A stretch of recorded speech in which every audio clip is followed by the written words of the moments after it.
Hello everybody. This video will be the first one on swindling.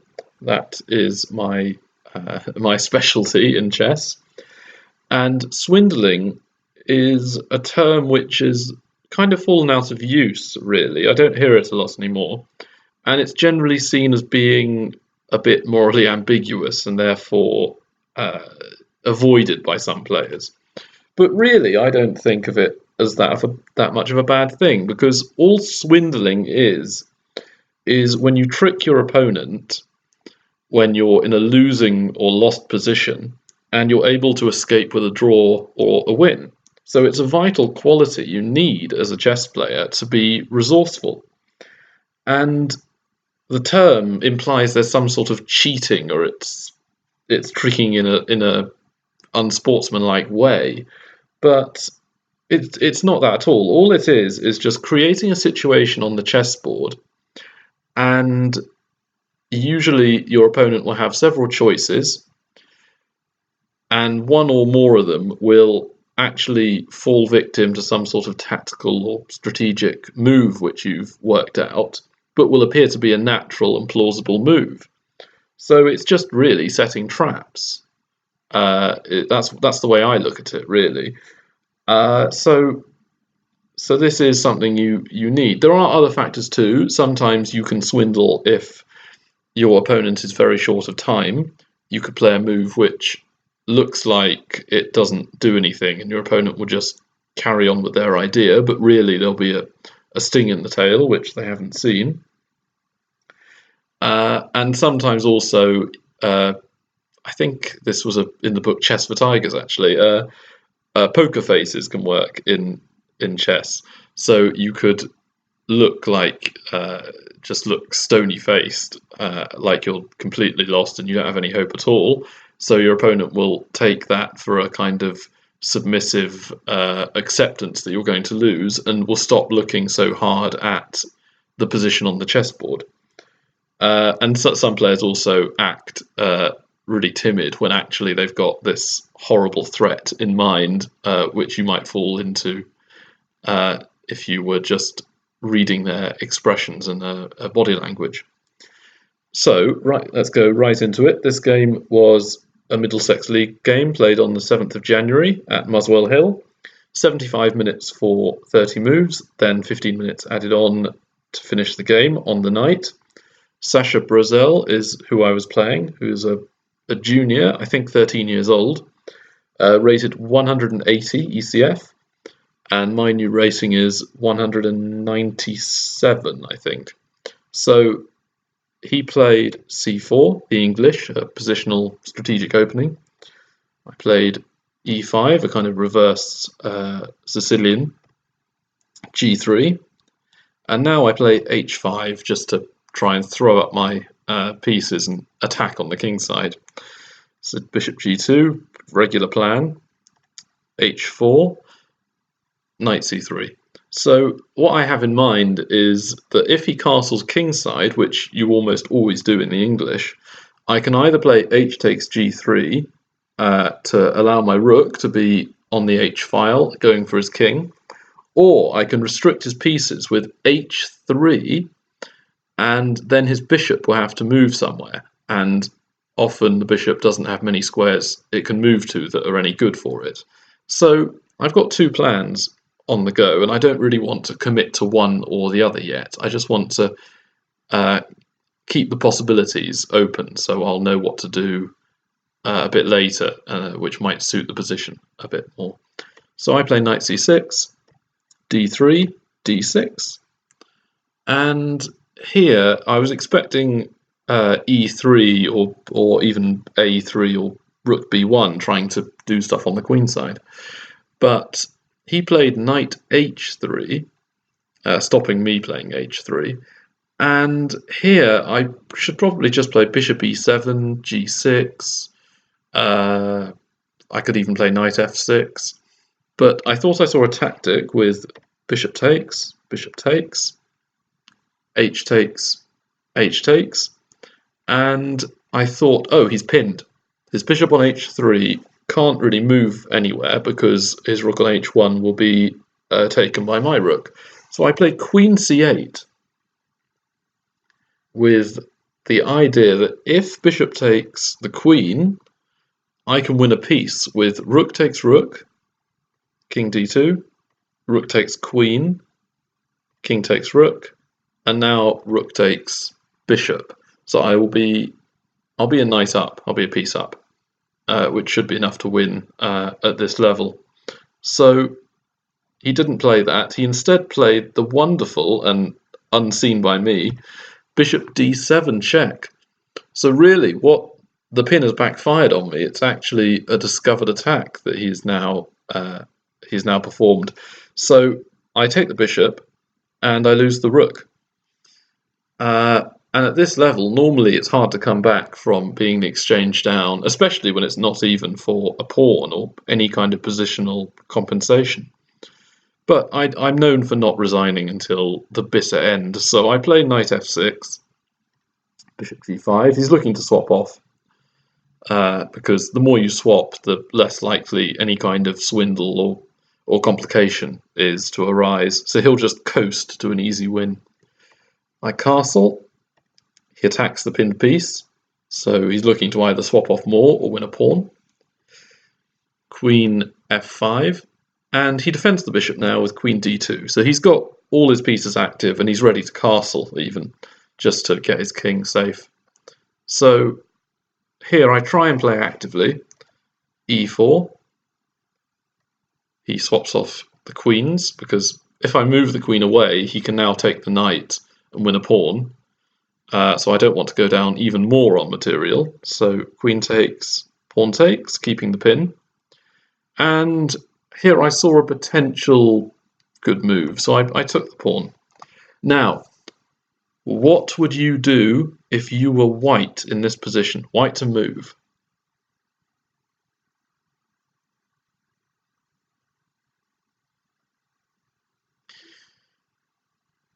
Okay, think very, very carefully, because this is where the first kind of swindle occurs. There are two natural moves I can see. One is e takes d3, recapturing the pawn and keeping the pin on. And number two is immediately taking the knight with your knight.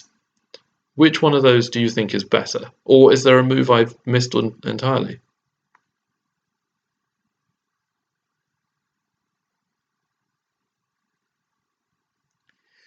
Well, if you decided to play knight takes knight, then very good. That is the best move. G takes, bishop takes, so going up a pawn. Bishop e7 is needed to be played. Rook e8 is rubbish, because bishop g7 could be played, and that would pin my bishop and, well, attack the pinned bishop on f8, and I would lose at least the exchange. So I have to play bishop e7, rook takes, rook check, king takes, bishop takes, king takes, and white is just up a pawn and the exchange. And here, even though I generally don't resign till the end, I think I'd have to here. I just can't see any way of stopping white from winning this game. So that would have been the best move. Sasha could have beaten me by move 20. But instead, he plays e takes. It's a natural response, just recapture. But here, rook e8. And that lets me back into the game, because I'm now out of the pin, so I don't need to swap off as much. And again, there are two options he has, and he chooses the wrong one. Knight e3 is clearly the best move, I think, just because it's a retreating move, okay, but my pieces are still absolutely horribly tied up and not really threatening anything. And white could even castle next move just to get his king out of the line of my rook. Instead, though, he plays king d2, and now I swap off. Knight takes knight, pawn takes, knight d4. And here, if you're just a raw materialist looking at the position, you'll think, okay, all right, okay, my pawns don't look great, but white is clearly winning, so I would choose to have white in this position. But actually, when you look at it more closely, I would choose black because the pawns on f4 and d5 are completely, well, next to useless, to be honest, and doubled isolated pawns are never very good when there's a knight around because it can blockade the pawns, or it can snipe at them and just jump around attacking all these pawns, and it's very hard to defend them. The pawns on d3 and d5 are being blockaded by the pawn on d6, and it should be fairly easy to blockade the pawns on the f-file with knight f5, for example. So the knight might even be better than the rook on a1 at the moment. So Sasha played king c3. I played check, king c4, and now f6. So here the bishop's attacked and it has to move, and I win a pawn. So now it's only a pawn for the it's only a pawn in the exchange. So pawn and knight for a rook, I think that's almost level, to be honest. And here he plays bishop g3 to attack the knight and put the bishop in a more central area. I attack the rook, and the rook attacks my pawn and stops pinning my bishop. So now I can use my rook more effectively by playing rook e2, attacking the pawn. And here we come to another set of choices for white, which is quite difficult. I see 4 options here. 1, move the b pawn. 2, move the rook to b1. And 3 and 4, move the king to defend the pawns on b3 or c3. What would you choose to do if you were white?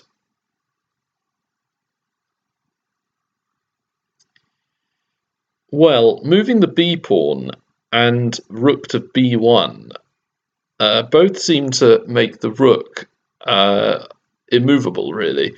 Moving the b pawn would make the rook on a1 need to stay there to defend the a2 pawn, at least for the next move or so. And rook to b1 would again stop the rook from moving again, because if it did, the pawn on b2 would go. So for the next move or so, the rook is going to be paralysed. But maybe that was actually the best of the bad options, because king b3 is not very good because of maybe knight e7 wouldn't be great after I played something like king d7 or knight e7, and then if rook at h8, I could play knight back to g6 and maybe get a draw.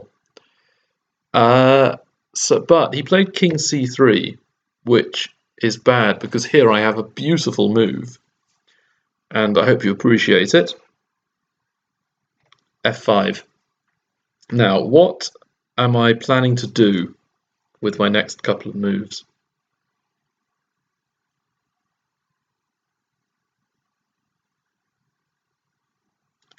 Okay, I'll give you another 10 seconds. Why is f5 a good move? What am I planning?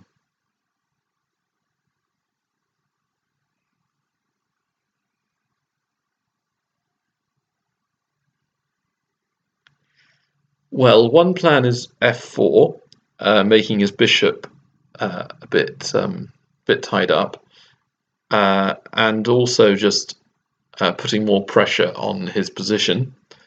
So that's one thing. But the second part of it is, I feel, a lot stronger. After he stops that plan, I can play bishop e7 because of the position of his king.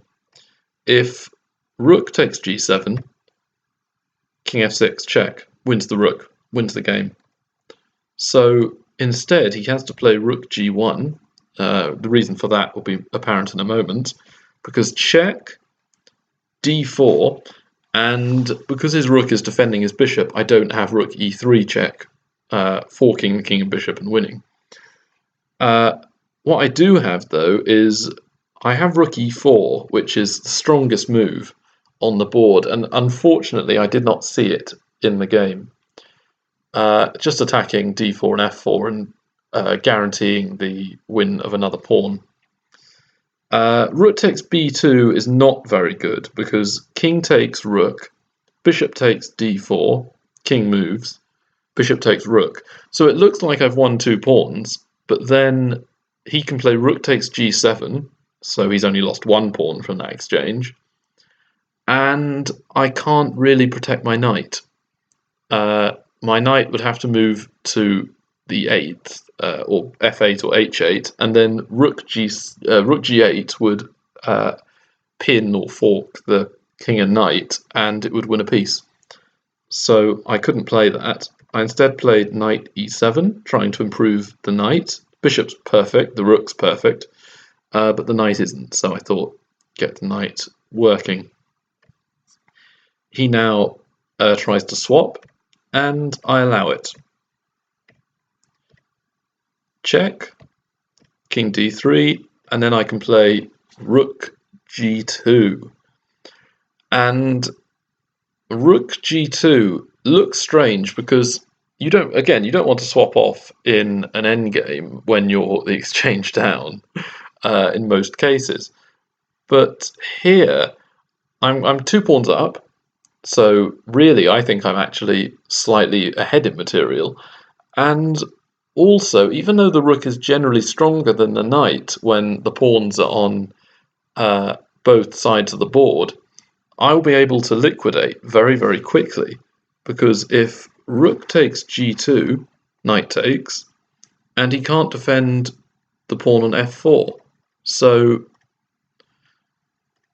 after say king e3 or king c4, I may lose the g7 pawn, but that doesn't really worry me. I've got a clear draw here. I can just put my knight on d5 and push the pawn to f4, and I'll be able to keep the knight where it is and just protect a lot of pawns and squares around the queen side at the same time. So he didn't take off the rooks. He instead played rook hh1. And here I need to swap off now because my knight is under attack, and if I move the knight, I'll lose the rook. Again, knight d5 does look cute because rook takes rook, knight takes f4.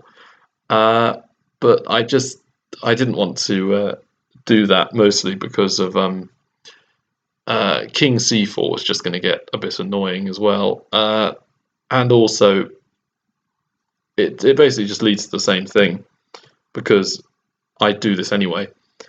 And here I just thought it was much easier to calculate rather than having to worry about all the tricky moves he might play to try and win more material. So I was happy at this point, because after c6, my knight can come to the best square on the board, d5, and now he can't take the pawn on f5 with his rook, because knight e3 check, forking the king and rook and winning. So he played king d3, and here I can either play f4, which would keep a passed pawn protected by the knight, and the knight could just stay where it was. But I didn't really like this as much as the other move I played, because I feel here that I'm acquiescing to a draw, and many of you might be saying, well, is that bad? I mean, you were down the exchange for the whole game, basically, and you're lucky to have got this far. You've got a draw here. That's great, fantastic. Take the draw. But several factors stop me from doing this, and a lot of it is linked to swindling and psychology. My opponent had been better the whole game, and very slowly he'd been being outplayed, and he'd been losing his grip on the game, and I'd been slowly strengthening my position and improving. So I felt that if the scales kept on tipping in that manner, I would eventually be good enough to win. I'd be in a better position. than I am now. And also, he was down on time to within a few minutes left on his clock, and I still had, I think, about 45 minutes. So time can also be a very big factor, especially in over-the-board matches, because people get nervous and they have been playing for hours at this point. So as they're more tired, and they're low on time as well, that stresses them out, they're more likely to make mistakes. So I go for a win here with knight b4 check, king c4, and knight takes a2, and he takes the rook on takes the pawn on f5. So I'm still 2 pawns up, but now all the pawns are on the queen side. So, and they're all my pawns are side by side, so they don't need to. I don't need to worry about pawn structure. And his pawn structure is terrible. His pawns are isolated, and I could quite easily blockade them and then try and win them with the knight. And if I can, I will try and advance my pawns and my king and create a passed pawn, and then use the knight and the passed pawn to maybe promote or win the rook for, say, knight, and then use my advantage in pawns to win the game. So here I play d5, and he has 2 options. There's king b3, which is not the best option, really. He didn't play this, but just to show you, knight c1, king c2, knight e2, king d3, knight g3. And now I can get back onto the e4 square, which is probably the best square for my knight now. But I could reroute by going to d6 and then either b5 or c4 to attack the pawns or to influence some key squares. And there's nothing to prevent my king from running up to, say, b5 or b4 and making his influence be known. So that was what I'd looked at, but Sasha played king c5 here, and I then realised, oh dear, he's got a draw, because if I move the A or B pawns here, he's going to be able to infiltrate with his king and win some of my pawns and win the game. So I had to play king c7 with the threat of b6 mate if he didn't stop it. Rook f7 check, king b8, king d6. So here the only move that really stops me losing is a5, which I play. And now after king c5, king a7. So I've prevented any mate threats he has, and I was surprised he didn't take the draw here, because a few moves earlier he had a perpetual. I'll just quickly show you. Instead of king d6, he had just rook f8 check, king c7, rook f7 check, rook king b8, and we'd have drawn by perpetual. And he offered me a draw a few moves earlier, and at this point he offered me another draw. But I said no, I'm going to try and win this now. Knight b4, so bringing my knight back into the game.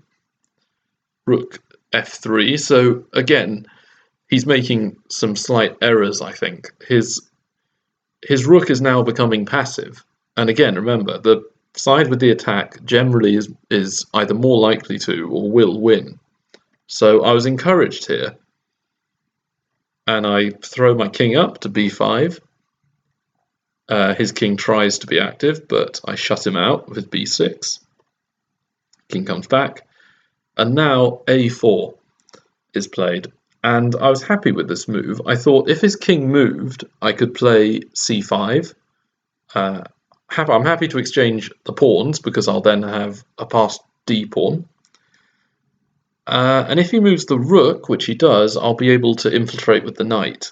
So if the rook moves off the c file, I will go knight c2, attacking the pawn, or maybe even king c4.